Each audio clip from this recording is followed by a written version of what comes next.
Salut à tous, bienvenue dans cette vidéo. Alors aujourd'hui, je voulais vous présenter mes deux personnages préférés qui n'apparaissent pas dans les films.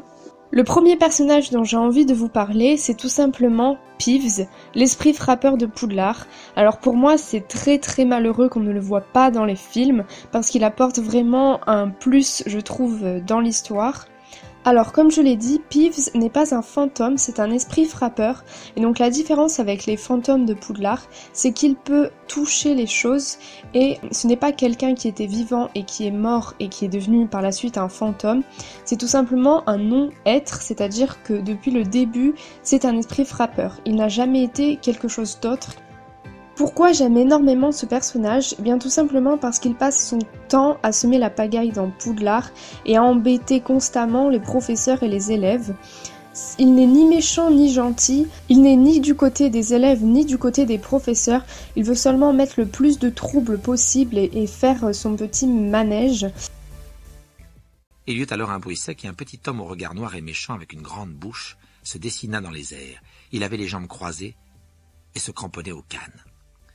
« Voilà les petits nouveaux, on va bien s'amuser. » Il fondit alors sur eux, obligeant les élèves à se baisser. « Va-t'en, Peeves, sinon le baron sera prévenu et je ne plaisante pas !» s'exclama Percy.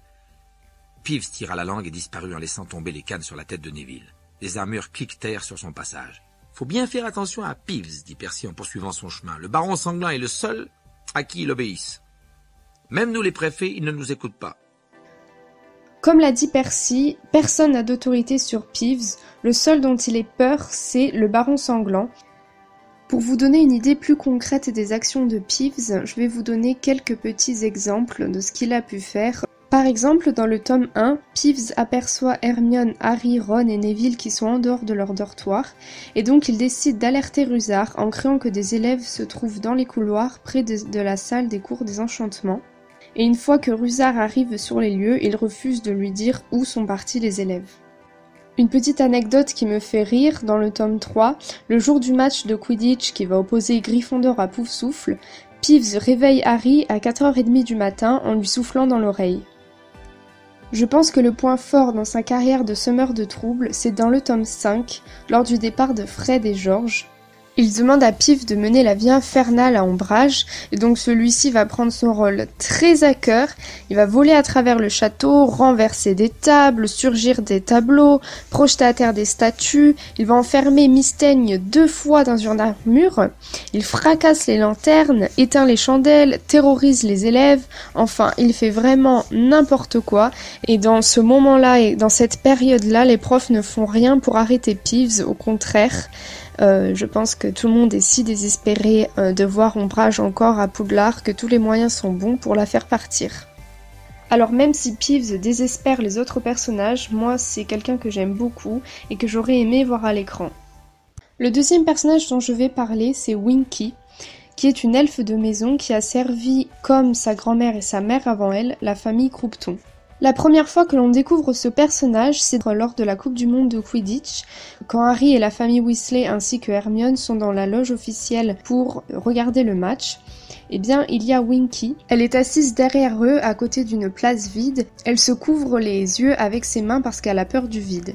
« Oh, je n'aime pas du tout l'altitude, Harry Potter. » Elle jeta un coup d'œil par-dessus la balustrade qui entourait la loge et eut un haut-le-corps. Mais mon maître m'a envoyé dans la tribune officielle et donc j'y suis allée, monsieur. Pourquoi t'a-t-il envoyé ici s'il sait que tu n'aimes pas l'altitude ? Demanda Harry en fronçant les sourcils. Oh, mon maître veut que je lui garde un siège. Harry Potter, oui, il est très occupé, dit Winky en inclinant la tête vers l'espace vide à côté d'elle. Winky aimerait bien retourner dans la tente de son maître, Harry Potter, mais Winky fait ce qu'on lui dit de faire. Winky est une bonne elfe de maison. À la suite du match, quand les Mange-Morts attaquent les supporters et qu'il y a la marque des ténèbres dans le ciel, les personnes du ministère vont retrouver Winky non loin de là, stupéfixié, avec la baguette d'Harry, et donc ils vont tout de suite l'accuser d'avoir jeté le sortilège dans le ciel. La seule qui va la défendre, c'est Hermione, en disant que c'était une voix plus grave qui avait prononcé le sort, et que c'était une voix humaine, pas une voix d'elfe de maison. Ron et Harry vont se ranger à ses côtés. Mais Amos Diggory ne les croira pas, et à la suite de ça, Barty Croupton Senior va décider de libérer Winky, ce qui va être un énorme désastre pour elle. Je lui avais dit de rester sous la tente, je lui avais dit de ne pas bouger pendant que je m'occupais de rétablir l'ordre, et je m'aperçois qu'elle m'a désobéi. Cela signifie qu'elle va recevoir des vêtements. Non!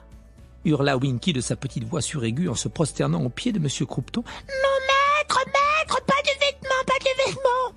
Elle va ensuite retrouver Dobby et ils vont se faire embaucher tous les deux à Poudlard pour travailler dans les cuisines. Malheureusement, Winky ne se remet pas de sa libération. Elle dit qu'elle fait honte à sa grand-mère et à sa mère qui ont toujours servi la famille et qu'elle n'a pas su obéir et qu'elle n'est pas une bonne elfe de maison.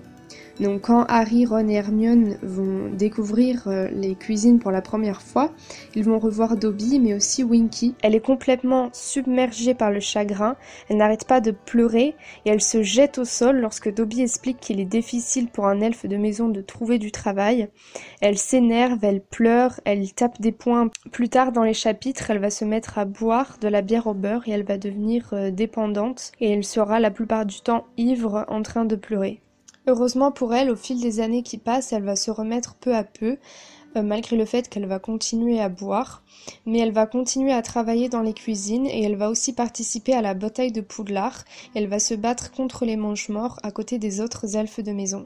Donc Winky, c'est un personnage que j'aime beaucoup, qui me fait énormément de peine. Alors j'aime aussi énormément Dobby, mais ils ont une vision de la vie des elfes complètement différente. Pour Dobby, être un elfe libre, c'est quelque chose qu'il revendique. Il revendique le fait d'être payé et d'avoir des jours de congé, alors que Winky, elle, est restée dans la tradition et elle dit que pour être un bon elfe de maison, il ne faut absolument pas être payé. C'est deux visions totalement différentes et on ne peut pas en vouloir à Winky de vouloir absolument servir ses maîtres coûte que coûte, puisqu'elle a toujours été habituée comme ça et c'est dans la nature des elfes de maison, comme le dit souvent Ron ainsi que Hagrid dans les livres. Voilà, c'est tout pour cette vidéo, j'espère qu'elle vous aura plu. N'hésitez pas à me laisser un commentaire pour me dire ce que vous pensez de ces deux personnages, ou si vous voulez que je parle d'autres personnages qui n'apparaissent pas dans les films.